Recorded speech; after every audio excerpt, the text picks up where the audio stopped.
Hello and welcome back to In Defense of the Traditional Martial Arts.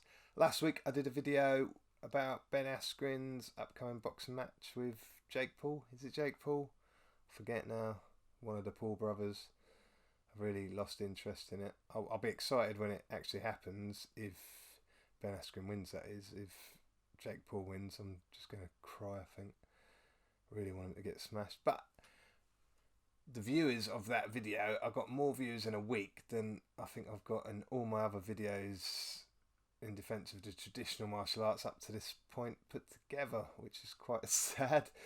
And I don't want to continue that kind of chasing viewers in that way. That's not what I want to happen with in defence of the traditional martial arts. But I am going to call this MMA Will Always Smash Tai Chi. Basically, because I'm hoping, the way algorithms work, the way searches work, that I might get a few more viewers. You seem to see a lot of titles that kind of destroy or smash or, whatever it is that seem to get people watching them. So here we go. So I'm calling it that, not because, MMA fighters will smash Tai Chi fighters nearly every time. That's pretty obvious. But it's because, my point about trying to get traditional martial arts, especially, traditional martial arts like Tai Chi, which really suffer with a bad reputation when it comes to fighting, with trying to get them a bit more respect, trying to get them a bit more reputable.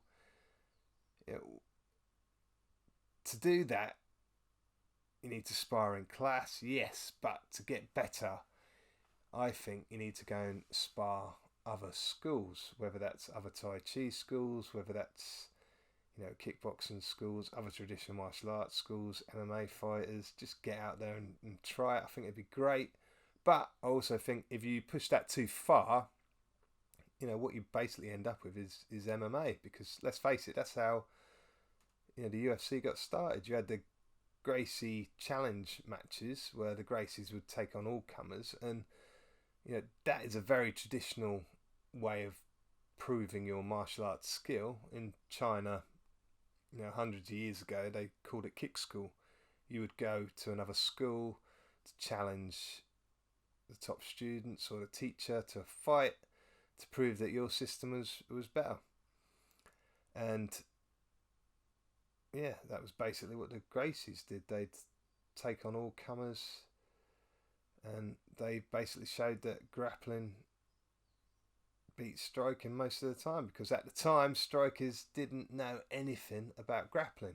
So the first UFCs were basically, Gracie Jiu-Jitsu showing everyone that grappling ruled, and then strikers kind of developed ways of staying on their feet.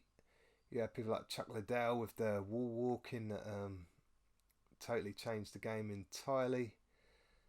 And even before that, wrestlers suddenly deciding, well, why am I going to bother sort of grappling with you on the floor when I can just pin you down and punch your head in? And from those early days, you if you wanted to carry on being successful in MMA, you had to mix up your style. You might be grappling heavy, but you still need to know how to strike.